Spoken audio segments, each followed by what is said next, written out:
Viral di media sosial video sebuah pohon di area kuburan yang berdiri kembali sesuai ambruk ditebang. Video itu dibagikan sejumlah akun medsos, antaranya akun Instagram @fakta.indo pada Selasa tanggal 20 April tahun 2021.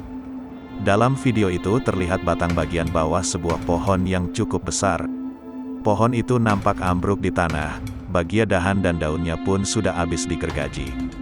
Tiba-tiba pohon itu bergerak dan berdiri di tempatnya semula. Bahkan pohon itu berdiri dengan tegak seperti sebelum ditebang.